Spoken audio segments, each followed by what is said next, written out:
Bonjour à toutes et à tous, soyez les bienvenus, content de vous retrouver. Nous sommes aujourd'hui en compagnie de Alain Soral. Bonjour. Bonjour à tous. Ils sont là, il est là le public. Bonjour public. Alain, alors la question que je vais te poser, après cette mort médiatique, comment vas-tu? Bon, ça va. Médiatiquement c'est plus dur, mais je peux encore me regarder dans une glace. Et finalement, je me sens en paix avec ma conscience. Par contre, ma concierge ne sourit moins que du temps où elle me voyait chez Mireille Dumas. C'est un choix. C'est un choix que tu as fait et que tu assumes. On ne va pas laisser le choix d'ailleurs, mais non, ça va. Tu te sens bien, pas plus que ça. Je me sens bien. Tu vois, je me sentirais beaucoup plus mal si j'avais fait comme d'autres, quoi. Mis de l'eau dans mon vin et descendu mon pantalon, quoi. Je me sentirais plus mal. T'as aucun regret, quoi. Si c'était à refaire, est-ce que tu referais le même parcours? Alors, si c'était à refaire, je le ferais peut-être plus finement, quoi. Différemment. J'éviterais certains dérapages. Hein. Mais bon, dans la mesure où j'y suis pour rien, dans la mesure où j'ai pas pensé à mal, dans la mesure où de toute façon on me cherchait depuis un moment et que tu vois, ce que j'ai écrit dans le bouquin, c'est qu'à force de te faire traiter comme un chien, tu finis par aboyer, quoi. Tu vois. Le dernier livre que tu as écrit, tu as dit racheter, on en reparlera tout à l'heure. Donc, Chute. D'accord. Éloge de la disgrâce. On en reparlera tout à l'heure. Quelle concession serais-tu prêt à faire pour te retrouver au devant des médias? Porter une cravate, par exemple. Ça, si c'est obligatoire, je veux bien. Je crois, j'aurais. Tu resterais le Alain qu'on connaît ou tu serais prêt à faire comme certains, à avoir 2 ou 3 casquettes pour finalement Non, mais je suis prêt même à complexifier un peu mon langage, tu vois, pour que tu vois, le duaméliser, tu vois, pour que ça passe plus onctueux, tu vois, si on me pose des questions gentiment. Parce que le problème souvent c'est qu'on me parle brutalement, alors du coup je réponds un peu brutalement aussi. Mais je suis sûr que si on m'interroge comme on interroge par exemple Bernard Lévy, je peux répondre comme lui, c'est une question de climat, tu vois. C'est de façon très nuancée, très subtile. C'est vrai, parce qu'on connaît Alain Soral avec ses coups de gueule. Comparé à Bernard Lévy, qui lui va vous parler de manière propre et il y a des gestes qui vont avec, tu sais pas faire.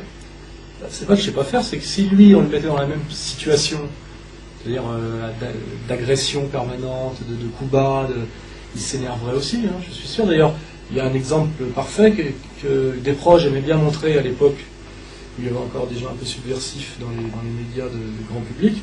C'est le premier entartage de Bernard Lévy. On voit qu'il prend une tarte à la crème dans la gueule, et là d'un seul coup, il attrape le gloupier, il lui fait je vais t'écraser la gueule avec mon talon, tu sais, tu vois, d'un seul coup, le mec explose de haine et de méchanceté. Chasse naturelle, il revient au galop. Là, on connaît. Je suis quand même très bon, en même temps, quand tu es entartré, je veux dire, forcément, t'as pas envie de sourire, quoi. Quoique, pour certains. Une tarte à la crème, c'est fait moins mal que les coups de marteau, les coups de manche de pioche. Hein. Oui, donc se faire agresser à 4 sur un parking, tu vois.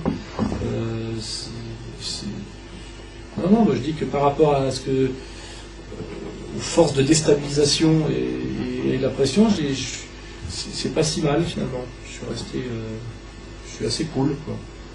Et est-ce que tu as espoir, est-ce qu'on peut aussi avoir nous espoir de retrouver Alain Soral sur quelques plateaux télé? Ou alors est-ce que c'est mort définitivement? Le plateau télé, c'est plutôt ce que je mange devant la télé maintenant. Mais Ardisson de m'inviter là pour mon dernier bouquin. Oui, j'ai vu ça sur ton site. Je t'invite, j'avais déjà reçu la convocation et puis ça a été annulé 2 jours avant, qui me préoccupait déjà avant, quoi. Donc en fait, il me reproche d'avoir fait un livre sérieux, quoi. Tu me parlais de quartier. Les émeutes en banlieue en novembre, t'en penses quoi, Alain? Alors on m'a longtemps demandé ce que j'en pensais, puis j'en pensais. Je me doutais, enfin, comme beaucoup de gens, je me doutais que ça allait péter, quoi, parce que depuis le temps que je l'écris.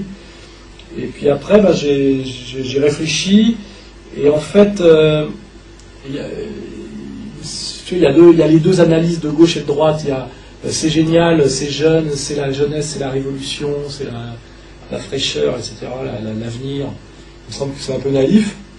Et puis l'autre version qui est c'est des sauvages, ça sera eux ou nous, ils veulent nous manger, il faut leur envoyer l'armée, tu vois.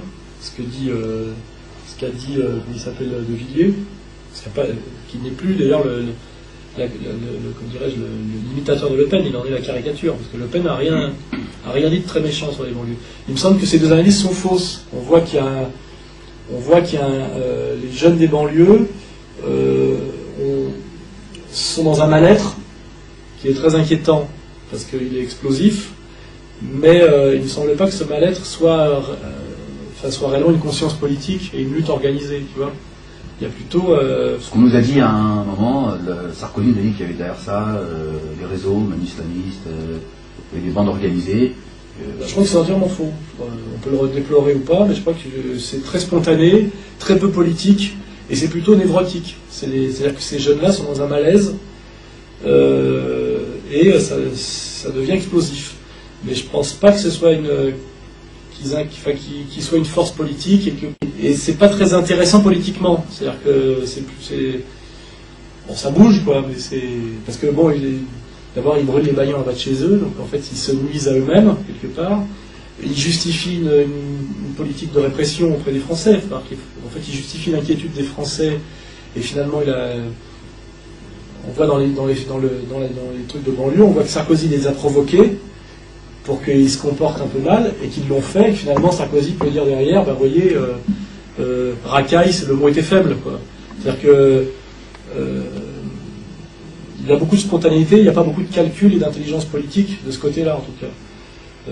La seule chose qu'on peut voir, c'est que finalement Sarkozy a dit je vais les mater, il les a provoqués, il a déclenché les émeutes, il a strictement rien fait, il a attendu que les types soient fatigués de brûler les bagnoles.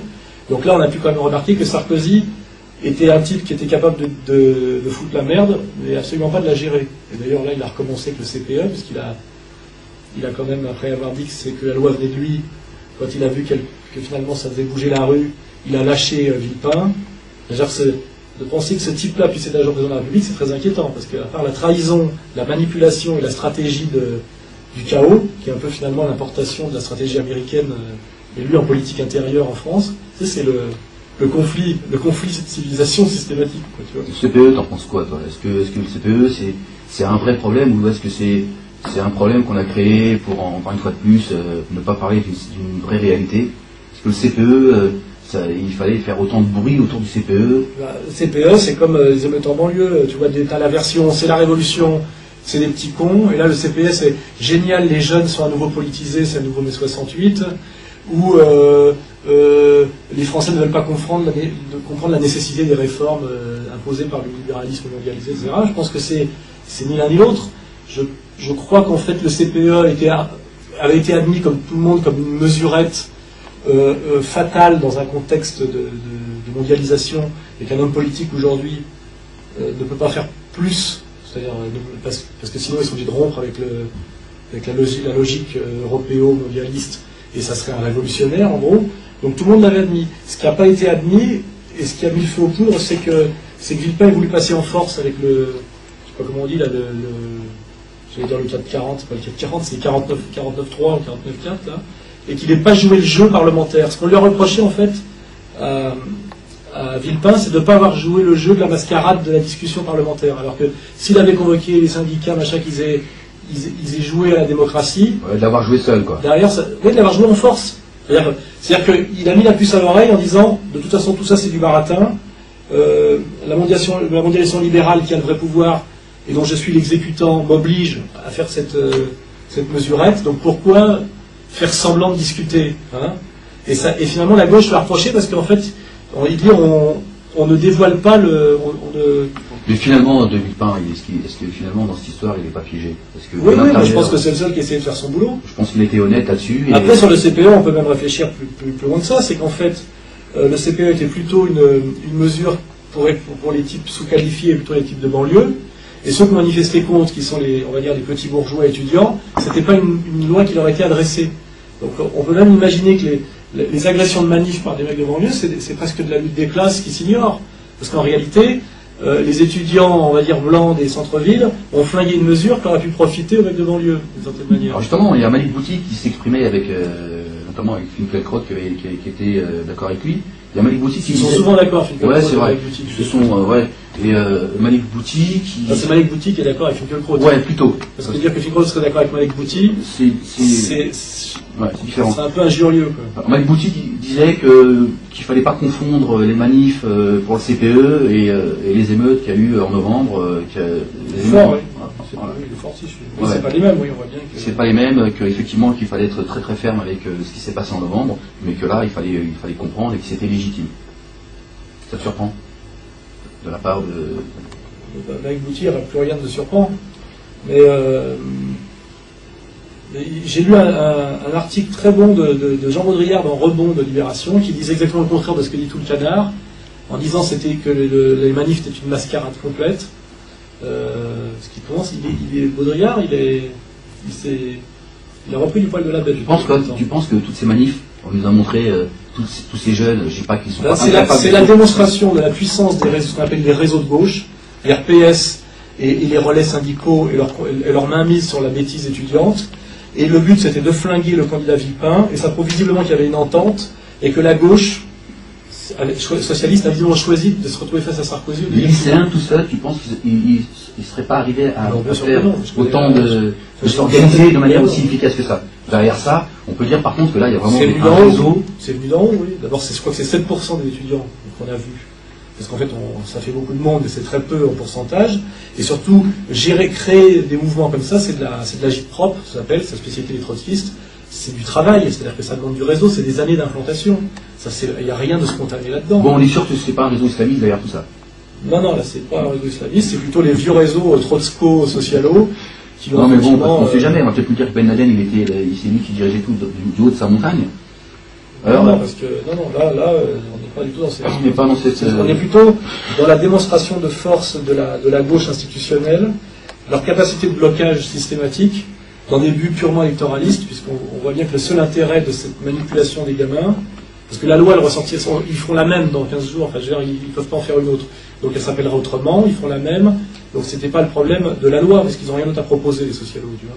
Parce que faire la manif contre le CPE et avoir voté à appeler oui à la Constitution européenne, c'est vraiment se foutre de la gueule du monde. Ça prouve bien que c'était purement politicien, électoraliste, et ils ont finalement, pour certains, gâché une année scolaire à des pauvres gosses manipulés, uniquement pour tuer le candidat Villepin, à qui finalement ils reprochent ces internationalistes, que ce soit Sarkozy l'américain ou ces internationalistes trotskistes, ils reprochent peut-être à Villepin son épopée au Quai d'Orsay contre la guerre d'Irak, qu'ils n'ont jamais digéré.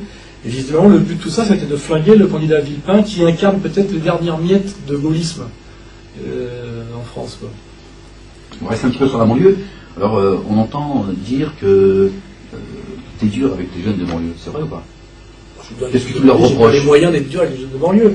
Simplement, quand je vois des gens qui s'extasient sur le génie des mecs de banlieue, je vois quand même des mecs en survêtement qui ne savent pas lire et pas écrire, qui sont fascinés par la culture américaine la plus débile et qui est la plus dévalorisante pour eux, quoi. Parce que jouer aux sous-prolétaires de ghetto, c'est pas vraiment s'élever, quoi. C'est pas valorisant. Et tomber dans tous les pièges quand même depuis 20 ans qu'on leur a tendu, notamment les mouvements qui sont soi-disant censés les aider en banlieue, les touche pas à mon pote et tout ça. Là, on remarque que c'est plus du tout touche pas à mon pote. C'est touche-toi mon pote. Non, c'est vas-y mon pote, tu peux y aller, ça a un peu changé. Mais je suis pas dur avec les mecs de banlieue, c'est que je rencontre des types de banlieue intelligents qui essayent de comprendre, de s'en sortir. Oui, parce qu'il y a beaucoup de jeunes, jeunes et moins jeunes, en banlieue, et qui font plein de choses intéressantes. C'est pas ceux qu'on médiatise. Voilà. Donc je suis pas dur avec les jeunes de banlieue, ça veut rien dire. Je pense que les jeunes de banlieue que les médias nous montrent comme les jeunes de banlieue, un peu comme les on va dire que Alain Soral méprise les jeunes de banlieue, il en fait une caricature, ils sont tous... Dans 7 ans, est-ce que Joe Star et les gens qui reçoivent ne sont pas des caricatures en eux-mêmes? Quand on fait « Oh ma parole, y va !» avec les espèces de gestes comme ça qu'on voit depuis 85, ça fait 20 ans qu'on voit les mêmes casquettes, les mêmes mouvements de main, le même rap débile, parce que c'est quand même... Ce qui m'inquiète le plus dans les paroles du rap, c'est pas leur brutalité, c'est la médiocrité du truc. Il faut pas oublier que le rap, c'est jamais que l'équivalent des yéyés. C'est-à-dire que c'est l'imitation de trucs d'américains, toujours après, donc ça n'a rien de... Ouais, mais en même temps, le rap, est-ce que finalement, le rap, ça permet pas aussi à une partie des jeunes de ne pas rentrer dans la violence parce qu'ils expriment les choses. Pour ceux qui écoutent, ça permet en tout cas de dire des choses et d'entendre des choses qu'ils ont envie d'exprimer plutôt que d'aller... Le seul intérêt pour moi du rap, quand j'y réfléchis, c'est que c'est écrit en français. Alors que n'importe quel bourgeois français qui veut faire de la chansonnette mettait un point d'honneur avant à chanter en anglais. Et ce qui est marrant, c'est que les rappeurs qui sont souvent des Français issus d'Afrique, et qui imitent les Américains du ghetto par tous les moyens, ce qui est un truc sur lequel ils ne se sont jamais posé la question, c'est qu'ils écrivent en français et même relativement en bon français. Ils font des phrases avec des rimes, etc. Donc là, on peut dire qu'il y a un désir inconscient d'intégration et de respect, c'est genre je maîtrise la langue, et la langue française. C'est le truc positif. Sinon, c'est très très bas niveau, parce que c'est quand même pseudo-révolte, pseudo-banditisme. Enfin, tu vois, c'est très... c'est-à-dire que l'espèce de soi-disant militantisme dur par le rap... C'est plus verbal que... Bidon, à la fin, c'est quoi? C'est essayer de vendre quelques CD pour pouvoir acheter un cabriolet, quoi, tu vois. Je veux dire, la réalité, c'est... On voit la trajectoire des rappeurs français depuis... Où est Doc Ginepo, qui est devenu Joey Star? Qu'est-ce que ça a changé? Est-ce que c'était le bon moyen de se faire respecter par les Français de jouer? Récemment, il y a Joey Star et David Debouze qui sont allés avec Bakri à Clichy, et qui ont appelé aux jeunes à aller aux C'est vrai que ça s'est pas très bien passé, on m'a dit. L'accueil n'était pas ce que... Ça aurait pu être mieux, quoi. Ouais. Mais je vois pas très bien la connexion Bakri-Jamel Debbouze. Ça, franchement, je sais pas du tout. T'en penses quoi, toi, du fait qu'ils soient venus comme ça et d'avoir appelé aux jeunes d'aller s'inscrire sur les électorales? Je pense qu'ils étaient envoyés directement par le Parti Socialiste, qui espère toujours... C'est encore un réseau qui est... Oui, c'est clair. En fonction des sondages, on sait que les immigrés, enfin les Français d'origine immigrée, ont traditionnellement tendance à voter socialiste parce qu'ils pensent que les socialistes qui contrôlent les mouvements antiracistes les protègent. Voilà. Tu penses que ça n'a pas été spontané de la part de Jamel et de Joey Star? Ils ne se sont pas dit, allez, on va aller voir si on peut amener un petit peu de force. C'est une édition humoristique. Je pense qu'ils ont été envoyés, quoi. Oui, bien sûr, ils ont été envoyés, choisis, sélectionnés. Ouais. Et d'ailleurs, il y a eu Besancenot dans le coup, tout ça, non? Oui, donc c'est le réseau, c'est toujours le vieux réseau de trotsko-socialistes dont une des compétences est la manipulation, la domination, l'encadrement des banlieues, qui est une gestion de type néocolonial, quoi. Et il y a un réserve électorale dans les banlieues, puisqu'il y a, je sais pas, 6 millions de types qui pour l'instant ne sont pas encartés et qui voteront demain, et il faut les faire voter.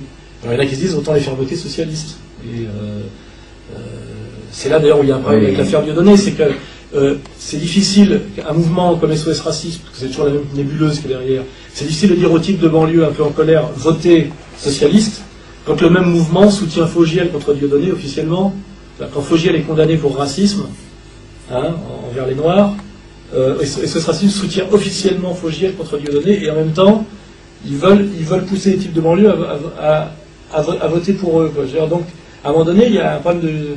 Oui, il y a une maladresse dans la gestion. Et sur les racistes, ni putes ni soumises dans les quartiers, dans toute la France, ils sont... c'est peut-être pour ça que Joey Star n'a pas été très bien accueilli quand il est venu bras dessous avec...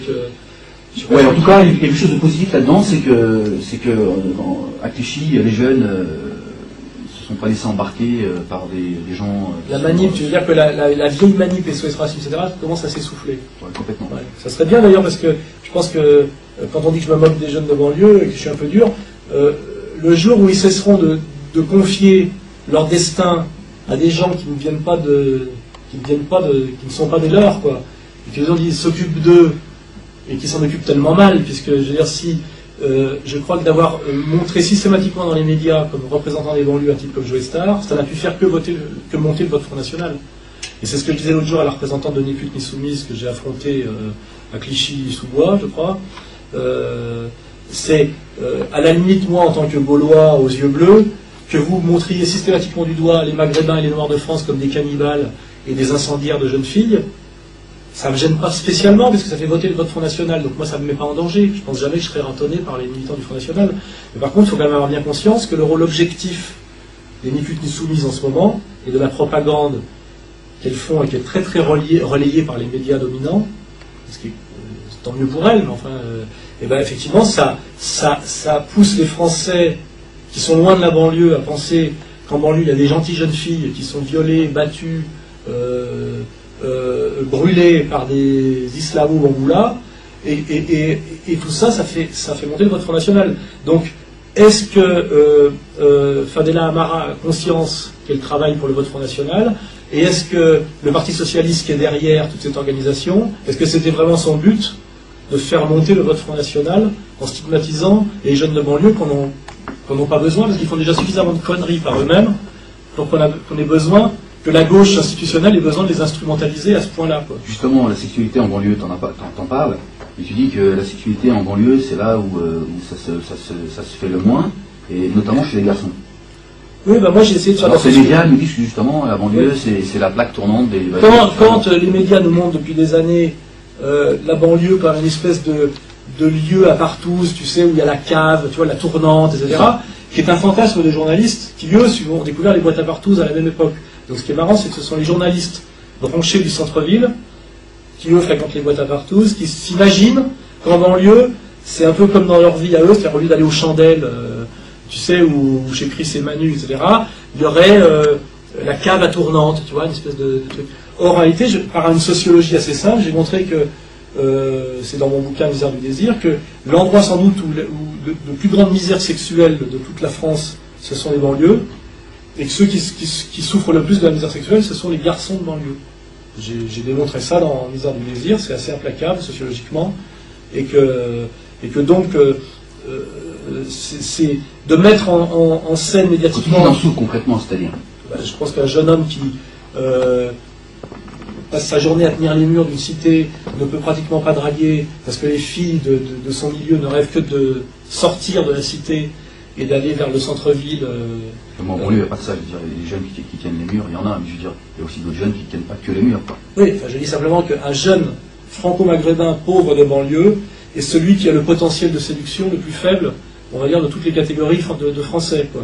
Et le vrai problème des banlieues, c'est qu'il il est difficile de vivre des aventures amoureuses. C'est d'abord parce qu'il y a les interdits traditionnels, c'est des lieux confinés, il y a très peu de lieux de rencontres et de plaisir.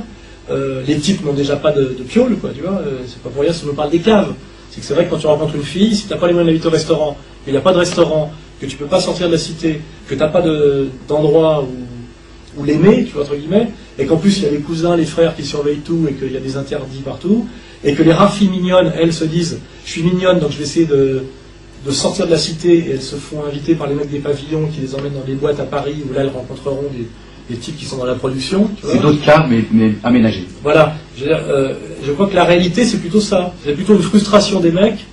Moi, c'est ce que j'avais démontré. Je veux dire que c'est plus dur. En fait, c'est beaucoup plus dur en France d'être un garçon d'origine immigrée qu'une fille. Parce que les filles, on est d'accord pour les intégrer. C'est d'ailleurs la logique de Ni pute ni soumise. C'est la Ziza, tu vois, c'est la gentille beurette. Tout le monde est d'accord pour intégrer la gentille et la jolie beurette. C'est son frère qu'on veut pas. Dans les boîtes de nuit, elle rentre, la gentille beurette. C'est son frère qui rentre pas.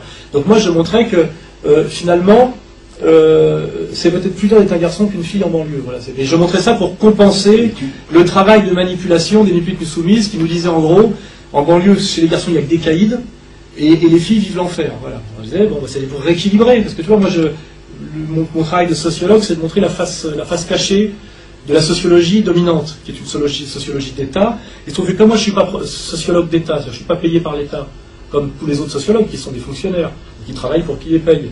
Je peux me permettre de faire de la sociologie indépendante, parce que je ne suis pas tributaire de l'État, tu vois. Donc, quand je fais une sociologie des banlieues, j'essaie de faire une sociologie de compensation pour montrer ce que la sociologie d'État n'a pas montré. Ce qui ne veut pas dire que les filles, c'est le bonheur en banlieue et que les types souffrent le martyre. Ça veut dire que quand on nous vend, avec une idéologie qui remonte à il y a 2-3 ans, avec les Ni pute ni soumis, que les filles vivent l'enfer en banlieue, qu'elles se font brûler, violer, tourner, etc., et que les types sont tous des caïds marchands de drogue qui roulent en cabriolet Pirelli, c'est une caricature, et j'essaie de la rééquilibrer en montrant qu'en réalité, les types sont encore plus... Est-ce que c'est pas, pour nous cacher encore une fois plus, une vraie réalité qui se passe ailleurs, et encore une fois plus, c'est vrai que la banlieue a la bon dos.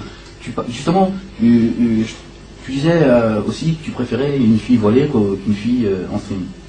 J'ai sorti une boutade qui dit j'avais sorti une boutade qui était je préfère le voile au string. Ouais. C'est une plaisanterie. Ça veut dire quoi derrière? Ça veut dire j'aime ni l'un ni l'autre en réalité tellement, parce que c'est pas dans la tradition française, mais je trouve qu'à tout perdre, que le voile, même en tant qu'objet de mode, c'est moins laid, c'est moins vulgaire. Une fille voilée, c'est moins laid, moins vulgaire, et moins triste, et moins déprimant, et peut-être même plus féministe qu'une fille en string. Parce que tu le vois maintenant dans les transports en commun, tu vois des filles avec des jeans taille basse, qui sont en général un peu grosses parce qu'elles nourrissent la junk food, tu sais, ces enfants obèses à l'américaine, et qui te montrent sa couenne qui dépasse, tu vois, avec un peu de vergeture, tu vois, c'est très très déprimant, c'est très laid. Je veux dire, c'est quand même moins laid, une fille voilée, c'est moins laid, ça ressemble à la Vierge Marie, tu sais, chez nous aussi, quand moi je suis catholique, les bonnes sœurs, enfin tu vois, le voile, c'est une tradition qui est ancrée, toi, de tout le monde méditerranéen, tu vois. Dans le temps, il n'y avait pas que les musulmanes qui étaient voilées. Il y avait ma mère, dans les années 60, sortait très rarement la tête nue. Elle mettait un fichu, ça s'appelait, tu vois. Les Bretonnes sont oui, c'est pas l'islam qui a inventé, de ne pas sortir tête nue avant. C'était la règle, même pour les femmes. Oui, le voile n'est pas. Donc moi, je me dis, bon, les filles portent un voile.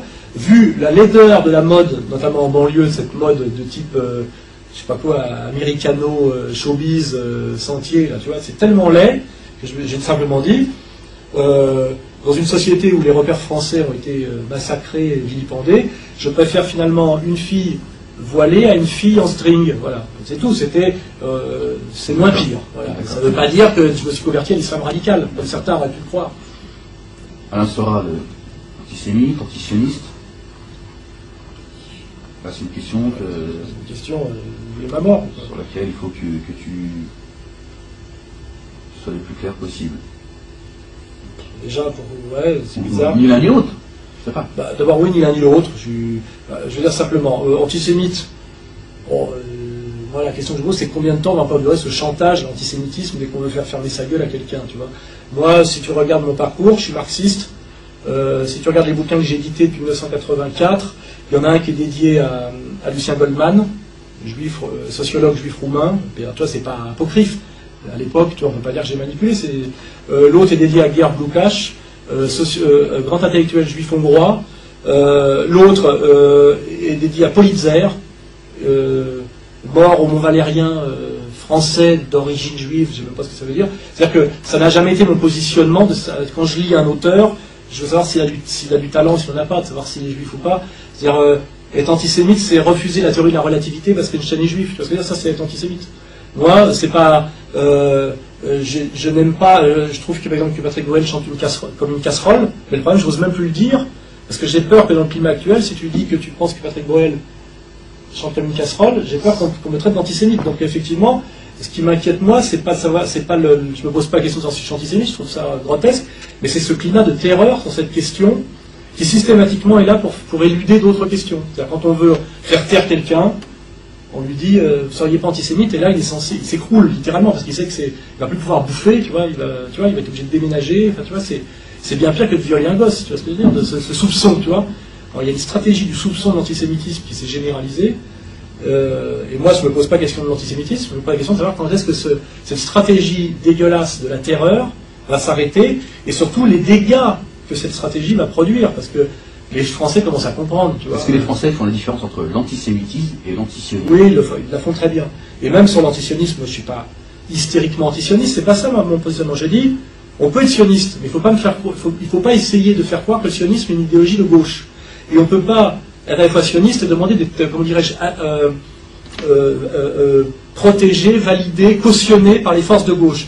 Alors moi, ce qui m'étonne, justement pour reparler toujours du Parti Socialiste, c'est qu'il y a beaucoup de gens au Parti Socialiste qui se prétendent de gauche et qui sont incroyablement sionistes. Or moi, je trouve que c'est très courageux de se réclamer de Jabotinsky, tu vois, parce que je pense qu'aujourd'hui se réclamer de gens dont l'idéologie est de type mussolinienne, donc fasciste, c'est assez courageux parce que c'est très mal vu dans le monde moderne, tu vois, de dire que on est supérieur.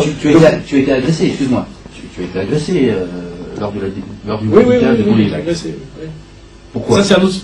Parce que je parlais un peu trop sur ces sujets-là, mais c'était pas ça mon propos. Ça c'est encore autre chose. Ça c'est une question de police.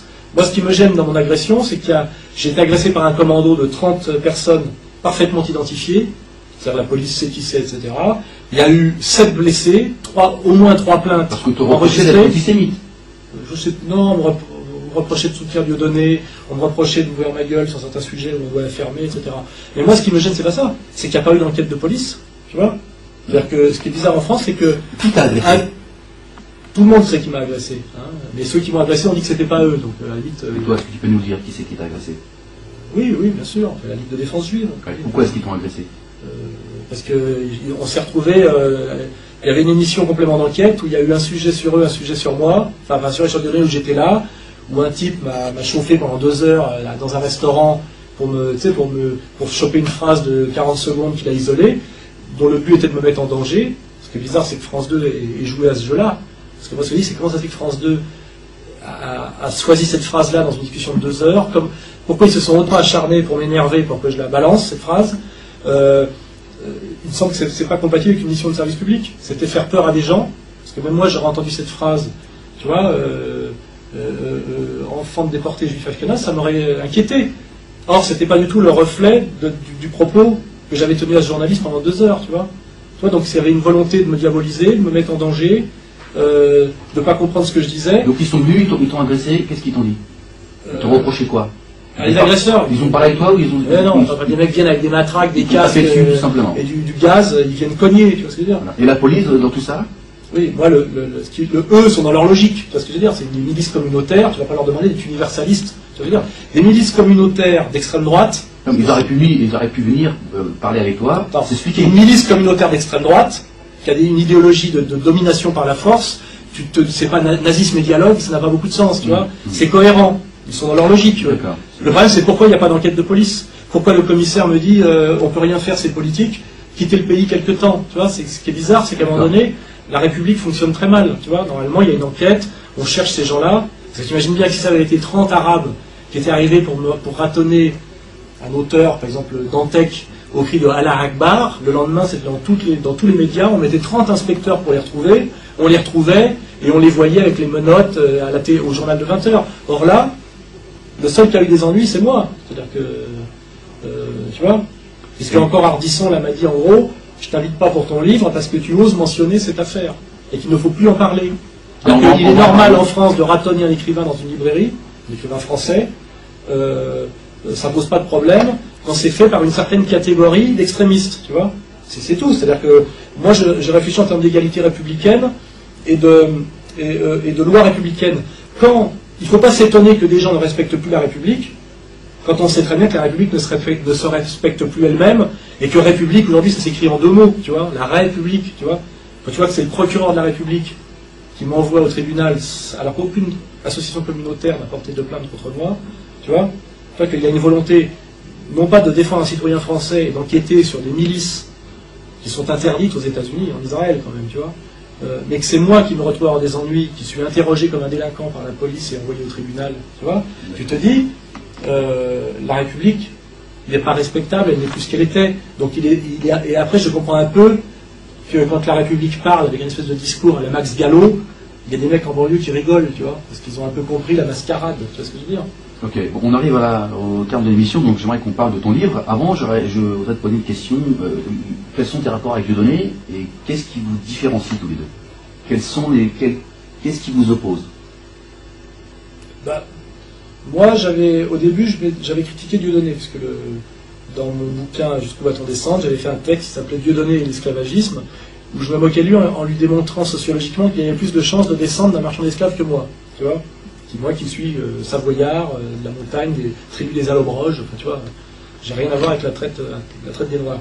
Et je m'étais moqué de lui parce que je trouvais que son discours était au départ un peu simpliste, tu vois, sur blanc égale colon esclavagiste, noir égale déporté, tu vois.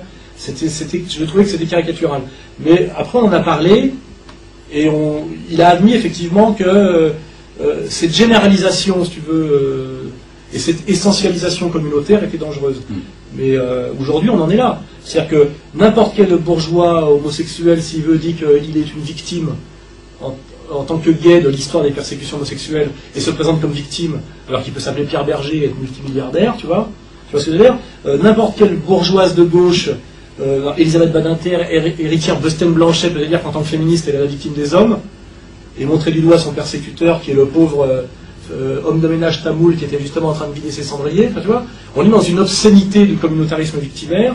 Je ne te parle pas de n'importe quel petit gars du sentier séfarade qui est arrivé en France en 62 et qui vit entièrement structuré par la Shoah, alors qu'il ne l'a pas vécu, tu vois ce que je veux dire. Et que moi, ma famille, il y a 6 morts, tu vois, ruinés par la guerre, 6 morts, parce que famille de Savoyards, donc résistants.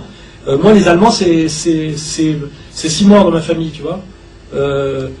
Les 3/4 des mecs, toi, qui vont m'insulter sur certains sujets, eux, à l'époque où ma famille vivait sous le joug de l'occupation allemande, eux, ils étaient tranquillement à la plage sur les côtes algériennes, tu vois. Donc on est dans un communautarisme victimaire fantasmé où on va dire par exemple un franco-antillais qui a passé toute sa jeunesse porte de la Chapelle et qui vend des disques te parle à toi comme il dit moi l'esclave, toi l'esclavagiste. Enfin, tu vois, ça devient de toute façon une espèce de simplification, d'essentialisme victimaire grotesque. Donc j'avais dit à Duno, il y a un danger de ce côté-là. C'était là-dessus. Et après il m'a dit ouais, mais de toute façon, je suis désolé, on est les seuls qui n'avons pas le droit de revendiquer cette souffrance, alors que cette souffrance est peut-être la plus énorme de toutes. Et là je dis ouais, c'est vrai que tu as quand même raison. Les seuls qui finalement n'ont pas le droit de pleurnicher, on voit les femmes, les bourgeoises féministes pleurnicher depuis 25 ans sur la persécution des femmes, alors que c'est toutes des rentières bourgeoises. On voit maintenant le mouvement gay, c'est que les bourgeois du Marais qui ont chassé les classes populaires en prenant finalement le contrôle de quartiers entiers, dont le mètre carré a triplé de prix et qui se positionnent comme des victimes. Et je ne parle pas, tu vois, des juifs du showbiz, tu vois, qui ont quand même, je pense qu'ils sont peut-être la catégorie la plus privilégiée de France, et qui n'ont que la Shoah à la bouche, tu vois. Je ne sais pas ce que M. Elie Chouraki a à voir avec la Shoah, tu vois ce que je veux dire. Je vois pas, tu vois, c'est-à-dire, à un moment donné, il y a une espèce d'essentialisme. Et ça, c'est du néo-tribalisme, tu vois.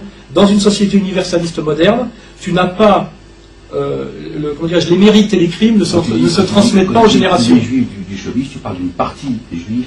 Ceux qu'on parle, oui, ceux-là. C'est-à-dire qu'à un moment donné, tu n'as pas à dire nous avons souffert, quand toi tu n'as pas souffert, et vous nous avez fait souffrir, tu vois. C'est-à-dire que lui qui dit vous les Français, vous nous avez vendus aux Allemands pendant la guerre, et toi tu es en train de dire oh excuse-moi, mais où est-ce qu'on va là?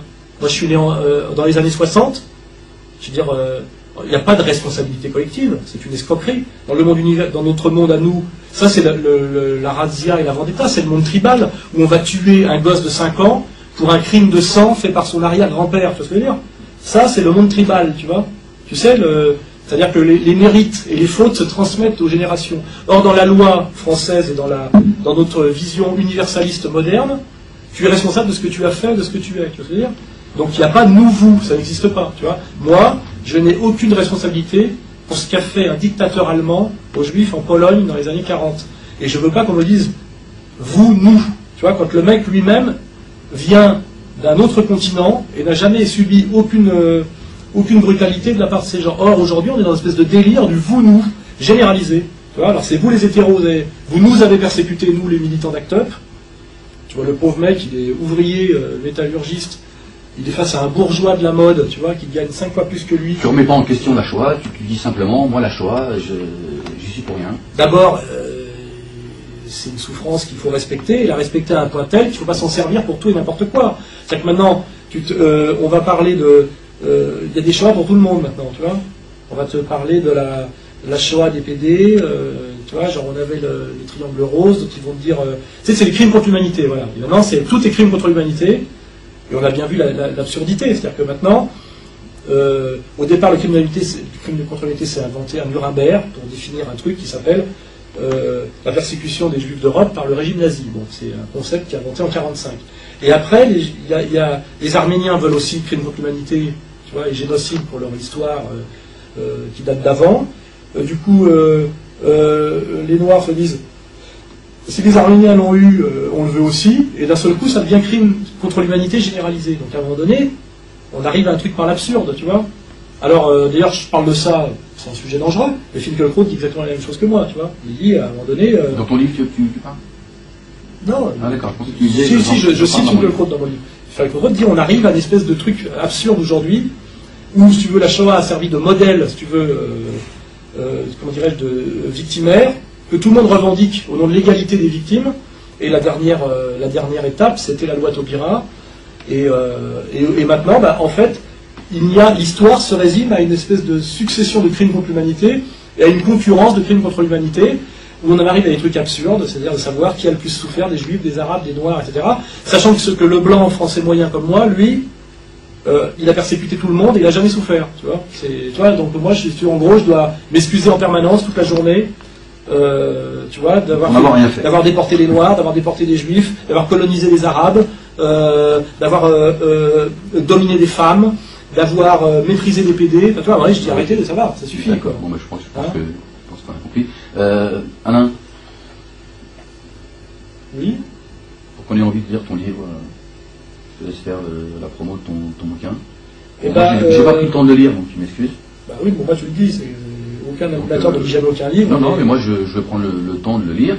Écoute, dans ce livre, je raconte, c'est un roman, la difficulté qu'a un journaliste intègre et élevé dans des valeurs, on va dire, républicaines et de gauche, de sauver à la fois son honneur et son gagne-pain, tu vois. Tellement le climat aujourd'hui est délétère, et tellement le niveau est bas, tu vois.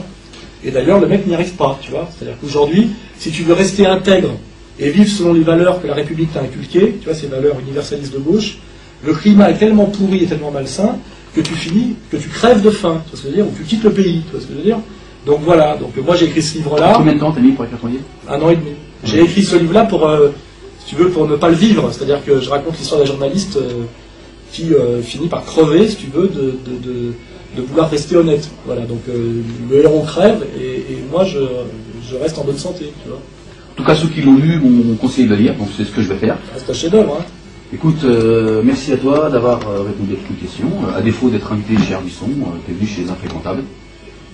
Comment est-ce qu'on peut te joindre ? Tu as un site Ouais, j'ai un site internet qui s'appelle alainsoral.com, qu'on trouve assez facilement, et j'ai une boîte aux lettres. Et je sais d'ailleurs que tu réponds à tous les mails, ça prend du temps, mais ça prend beaucoup de temps, je sais que tu essaies en tout cas de répondre à tout le monde. Ouais, parce que j'ai plus de 20 000 visites par mois maintenant.